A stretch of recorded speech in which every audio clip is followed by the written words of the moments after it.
Assalamualaikum warahmatullahi wabarakatuh.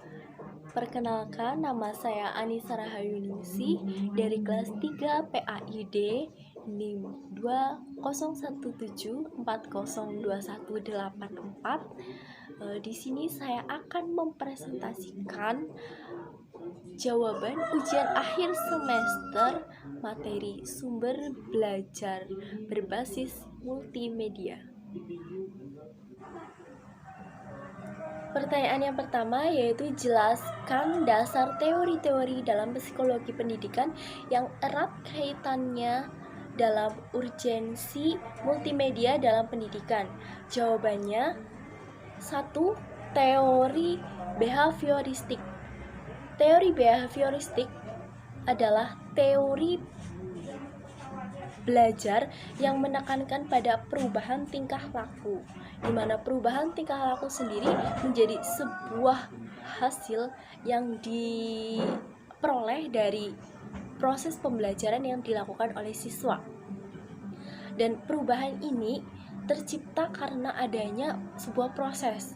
Dan proses yang dialami itu mementingkan kepada 3 aspek sendiri, yaitu aspek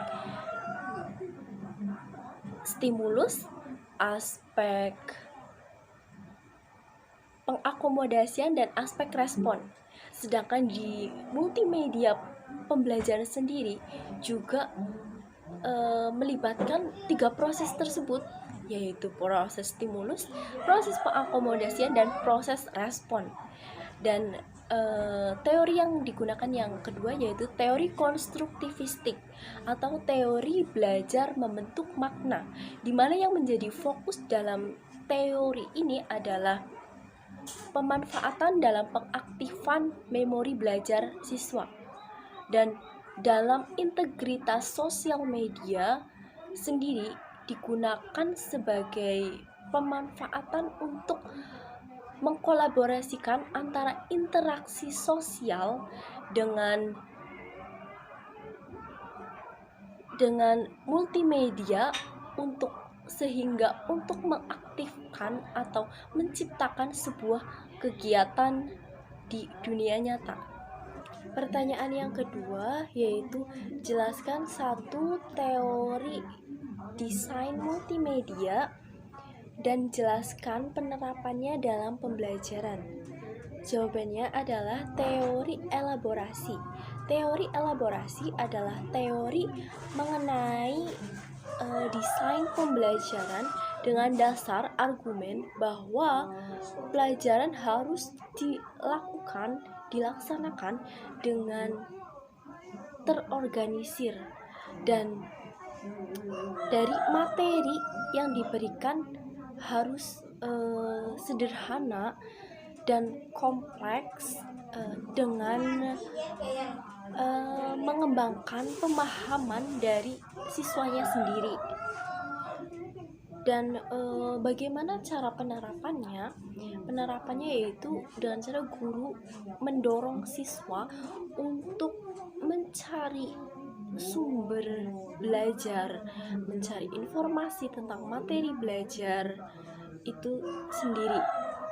Misalnya, siswa diberikan sebuah permasalahan terhadap suatu materi, dan lalu siswa tersebut harus mencari berbagai informasi bagaimana caranya atau bagaimana solusi yang tepat untuk memecahkan masalah yang diperoleh atau masalah yang diberikan dari guru tersebut. Dan siswa juga harus di akhir pelajaran guru memberikan kesempatan untuk siswa tolong berikan kesimpulan dari materi yang telah guru ajarkan tadi. Seperti itu menurut saya. Dan pertanyaan yang ketiga yaitu sebutkan dan jelaskan 3 aplikasi Android yang dapat digunakan sebagai sumber belajar PAI dan sebutkan kelebihan dan kekurangannya masing-masing. Jawabannya yang pertama yaitu Ruang Guru. Aplikasi Ruang Guru adalah aplikasi belajar online, di mana aplikasi ini berisi tentang pemberian layanan bimbingan belajar online yang fungsinya untuk membantu siswa dalam menyelesaikan permasalahan belajarnya. Kelebihan dari aplikasi ini yang pertama yaitu banyaknya fitur di dalamnya, yaitu ada fitur penjelasan materi, fitur latihan soal, fitur diskusi, dan lain sebagainya. Adapun kelebihan yang selanjutnya yaitu terdapat untuk semua kelas, dari kelas TK, SD, SMP, SMA. Adapun kekurangan dari aplikasi ini yang pertama yaitu aplikasi ini berbayar. Yang kedua yaitu harus menggunakan sambungan internet yang stabil. Dan aplikasi yang kedua yaitu Blog. Blog merupakan aplikasi web yang berisi tentang tulisan-tulisan. Adapun kelebihan dari aplikasi ini yang pertama yaitu memudahkan guru dalam memberikan tugas. Yang kedua yaitu membantu kreativitas atau mengembangkan kreativitas siswa dalam menulis. Adapun kekurangan dari aplikasi ini yang pertama yaitu mudah terkena virus atau hacker, dan yang kedua yaitu siswa bisa dengan mudah mengcopy paste hasil blog itu, sehingga siswa hanya akan mengandalkan blog apabila ada materi yang susah atau ada soal yang susah, nanti jawabannya copy paste. Dan aplikasi yang ketiga yaitu YouTube.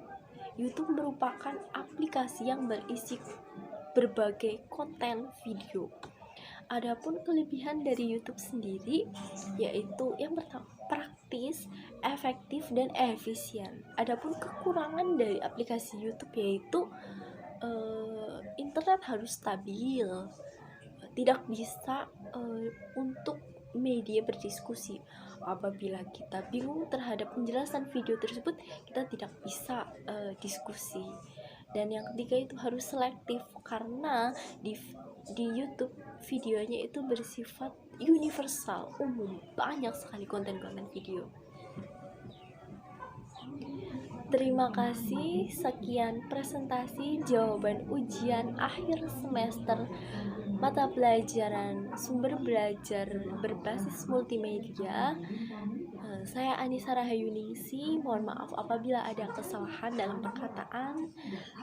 Terima kasih. Wassalamualaikum warahmatullahi wabarakatuh.